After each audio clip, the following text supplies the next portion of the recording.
Bem-vindos a mais uma edição do JR 15 Minutos, o podcast da Record TV que aprofunda as notícias que mais mexem com a nossa vida. Baixa temperatura e queda na umidade do ar, uma combinação que provoca um grande aumento no número de pessoas com doenças respiratórias. Segundo a Organização Mundial da Saúde, a umidade do ar ideal fica entre 50% e 80%. Mas, em algumas épocas do ano, ela fica abaixo de 30%. E nesse período, cresce a procura por ajuda médica com problemas que parecem simples, como uma tosse, irritação ou espirros, mas que, se não forem tratados de forma correta, apresentam riscos para a saúde.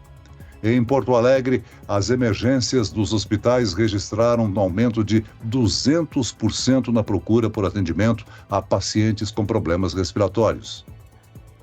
Para diminuir as filas, a rede pública de saúde reforçou o atendimento, principalmente nos finais de semana.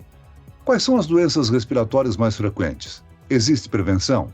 E qual é o público que mais sofre com esse tipo de problema? Para tirar essas e outras dúvidas, o 15 Minutos de hoje recebe o coordenador do Instituto de Sinusites do Hospital Moriá, Dr. Fabrício Ricci Romano. Bem-vindo ao nosso podcast, doutor. Muito obrigado, é um grande prazer estar aqui com vocês hoje. Quem nos acompanha nessa entrevista é a repórter da Record TV em Brasília, Vanessa Lima. Vanessa, nós estamos entrando naquele período do ano em que todo mundo sofre pelo menos um pouco com os problemas respiratórios, não é mesmo? É isso mesmo. Olá, Celso, obrigada pelo convite. É sempre um prazer participar do 15 Minutos. Oi, doutor Fabrício. Celso, aqui no Centro-Oeste a situação é bem complicada. Essa combinação de falta de chuva, frio e baixa umidade causa muitos problemas respiratórios, principalmente em crianças e idosos. E aqui em Brasília, a gente sofre com outro problema relacionado à umidade do ar. Quando as temperaturas sobem, geralmente a partir de agosto, a umidade cai ainda mais. Celso, para você e o doutor Fabrício terem uma noção, no ano passado, no dia 3 de setembro, a umidade do ar chegou a 9% e a Defesa Civil emitiu um alerta vermelho, o mais alto, que representa grande perigo. Eu também já morei em Goiânia e lá a situação também não é diferente. Mas, doutor, quais os tipos de problemas de saúde entram nessa categoria de doenças respiratórias e quais são as mais comuns? As vias respiratórias, elas estão muito sujeitas às agressões nessa época do ano pelos motivos que você já elencou. Então, a baixa umidade do ar, as baixas temperaturas acabam favorecendo a circulação dos vírus e das bactérias. Então, nós vamos ter tanto quadros alérgicos como rinite, asma, como os quadros infecciosos, né? Então, as gripes, os resfriados, as sinusites, as otites e até mesmo as pneumonias. Doutor Fabrício, esses problemas que o senhor citou estão realmente ligados à combinação de tempo seco e baixas temperaturas. Por que esses dois fatores favorecem o surgimento dessas doenças? A nossa mucosa respiratória, ela é preparada para combater os agressores, principalmente os vírus e as bactérias. Mas a gente sabe que esse nosso sistema imunológico, ele funciona melhor com temperaturas mais altas e quando ele está bem hidratado, quando a mucosa está bem hidratada. Então, quando eu tenho um ressecamento dessa mucosa ou quando eu tenho uma diminuição da temperatura, as nossas defesas não funcionam tão bem. E é por isso que os vírus acabam atacando mais.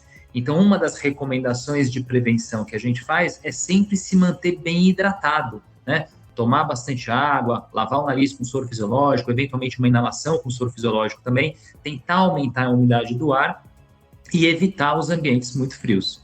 Agora, doutor Fabrício, muitas doenças respiratórias têm sintomas parecidos, mas quais são os primeiros sinais do surgimento desse tipo de problema, hein? Pois é, normalmente começa na via aérea superior, né? Então, nariz entupido, dor de garganta, costumam ser os primeiros sintomas. Eventualmente, depois isso acaba evoluindo para um pouco de tosse, normalmente a tosse seca, acaba virando uma tosse um pouco mais produtiva, né? Com um pouquinho mais de secreção, e finalmente, felizmente, a maioria desses quadros são autolimitados, ou seja, depois de 5, 7 dias o paciente melhora espontaneamente. A gente tem que ter alguns sinais de alerta, como, por exemplo, dor muito intensa no rosto, dor nas costas, falta de ar, febre alta ou até mesmo a cor da secreção, que deixa de ser transparente e passa a ser mais amarelada ou esverdeada. Agora, doutor, algumas doenças respiratórias são mais frequentes, como a gripe e a rinite, né? Mas existem outros como a asma, a bronquite e a pneumonia, que são mais graves. São doenças que, se não forem tratadas de forma correta, oferecem mais riscos à saúde do paciente. Exatamente, Celso. Todas essas doenças vão trazer um grande prejuízo de qualidade de vida. Então, mesmo a rinite, por exemplo, que pode ser considerada uma doença não tão grave, com espirros, nariz entupido, coceira no nariz e nos olhos, ela tira muito a qualidade de vida dos pacientes. Mas, obviamente, os sintomas de via aérea inferior, então os quadros pulmonares, né, as asmas e as pneumonias, vão ser mais graves, porque essas botam em risco a vida dos pacientes. Mas o que a gente sabe é que elas estão muito interligadas. Então, pacientes com uma rinite não controlada adequadamente vão ter mais risco de ter crises de asma e vice-versa. Então, hoje a gente sabe que a gente tem que tratar a via aérea como um todo, como uma coisa única, e que você controlar tanto os sintomas de nariz, de garganta, quanto os sintomas pulmonares acaba ajudando aí nessa saúde de modo geral. Doutor Fabrício, e quem é mais vulnerável às doenças respiratórias? Idosos e crianças merecem mais atenção, né? Com certeza, pelo mesmo motivo que a maioria das outras infecções, porque o sistema imunológico das crianças e dos idosos, ele acaba sendo um pouco mais frágil, né? A criança, por ainda não ter o amadurecimento do sistema imunológico, e os idosos, porque já estão naquela fase onde o sistema imunológico não tem mais a mesma eficácia. Então, sempre a gente tem uma atenção extra com essas faixas etárias, o tratamento tem que ser mais rápido e mais intenso, e a outra coisa que a gente não cansa de recomendar sempre, que é a vacinação. Né? Para todas as pessoas ela é importante, mas especialmente nas crianças e nos idosos, a vacinação não pode faltar. O senhor já citou aí o problema da baixa temperatura que colabora, né, para essa situação. Nessa época do ano é tão preocupante que em Porto Alegre foi criada a Operação Inverno, que ampliou o atendimento nos finais de semana na tentativa de reduzir as filas de espera nos hospitais da cidade. Doutor Fabrício, é importante o poder público ficar atento ao aumento da demanda para oferecer a assistência necessária para a população, não é mesmo? Esse suporte ajuda principalmente a evitar o agravamento dos casos. É isso, a gente sabe que nessa época do ano vão aumentar os números de gripes, de resfriados, de crises de rinite e eventualmente de crises de bronquite e asma também.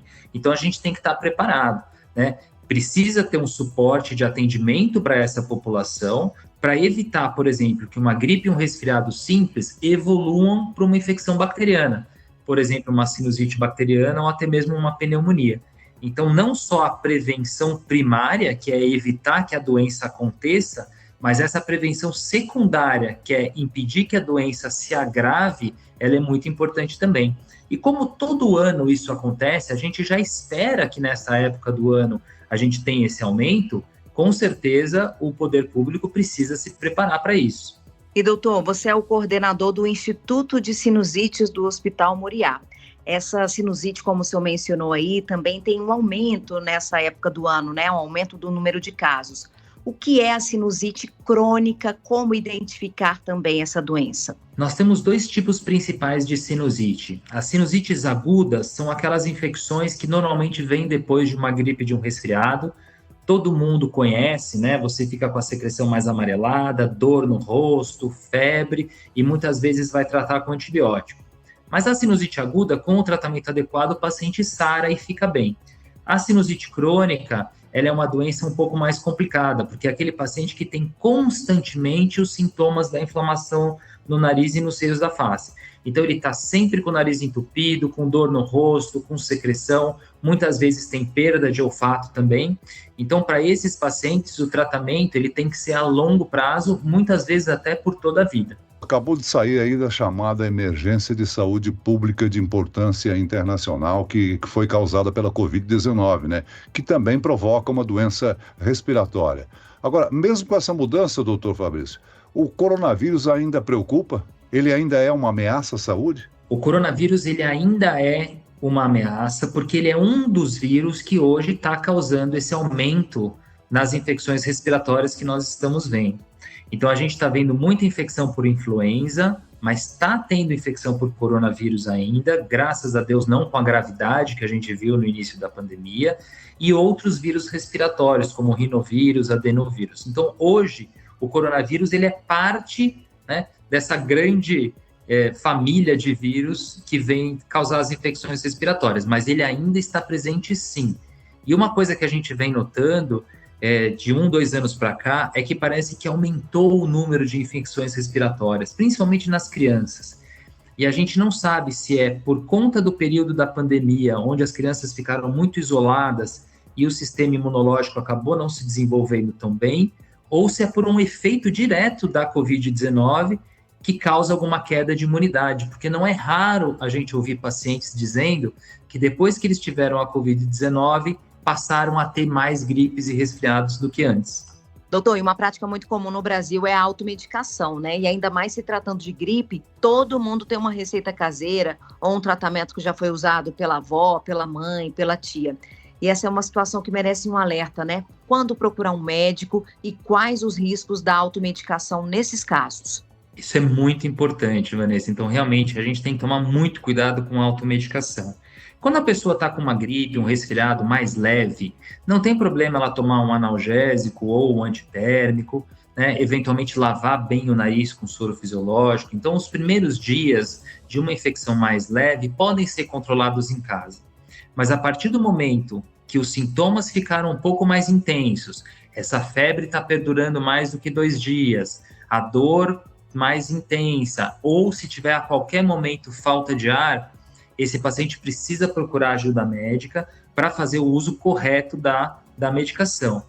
E as automedicações com medicamentos mais potentes também tem que ser evitada. Uma coisa que a gente vê muito acontecendo é a automedicação com antivírico tipo corticoide, por exemplo, que eles são ótimos para tirar a inflamação, mas que quando usados muitas vezes ou por um período prolongado, podem causar efeitos adversos muito graves. A Vanessa já citou aí o problema de Brasília, de Goiânia, né? Ou seja, do centro-oeste, né, com a baixa umidade. Qual a recomendação para a população nessa região, doutor? Tomar muita água, isso é muito importante, então a gente mantém a nossa hidratação tomando muita água. Eventualmente o uso de umidificadores de ambiente também ajuda, principalmente nas fases mais críticas.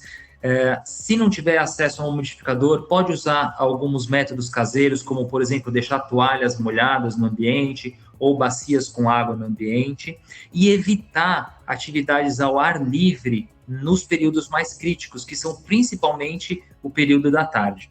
Doutor, o senhor falou da importância da vacina contra a gripe, mas a minha avó, de 101 anos, diz que toda vez que toma vacina, ela fica doente. Isso é verdade mesmo ou é só uma coincidência? Isso é só um mito, Vanessa, e é muito importante a gente explicar isso bem para a população. A vacina da gripe não causa gripe, ela é feita com vírus inativado, não existe esse risco. O que acontece é que ela é oferecida para a população nessa época do ano, onde é muito comum a gente ter as gripes e resfriados. Então, a chance do paciente, quando tomou a vacina da gripe, acabar pegando um resfriado na mesma época é muito grande. Mas a vacina não causa gripe. O que ela pode causar, eventualmente, é um dia de um pouquinho de mal-estar pela própria reação inflamatória da vacina. Mas nunca vai passar disso. Então, não existe a chance da vacina da gripe causar uma gripe. Recentemente, né, doutor Fabrício, o Ministério da Saúde ampliou a faixa etária da aplicação da vacina contra a gripe, né, o influenza. Exatamente. Isso é muito importante porque a gente sabe que a gente tem que vacinar os grupos mais vulneráveis. Mas quanto maior a população que a gente conseguir vacinar, a gente vai impedir a circulação do vírus. Então, a gente também vai impedir que essas pessoas acabem tendo a chance de contrair a doença. E, infelizmente, esse ano, a gente viu uma queda muito grande nas taxas de vacinação. O Brasil sempre foi um país conhecido por aderir às vacinas, e esse ano a vacina da gripe ainda não atingiu o seu objetivo. Então, a gente recomenda fortemente que todo mundo que possa tome a vacina da gripe. Muito bem, nós chegamos ao fim desta edição do 15 Minutos. Eu quero aqui agradecer o coordenador do Instituto de Sinusites do Hospital Moriá, Dr. Fabrício Ricci Romano. Muito obrigado, doutor, pela sua participação aqui no nosso podcast. Eu que agradeço, fico sempre à disposição. E agradeço também a presença da repórter da Record TV em Brasília, Vanessa Lima. Obrigado, Vanessa. Muito obrigada, Celso, pelo convite. Obrigada pela participação com a gente também, doutor Fabrício.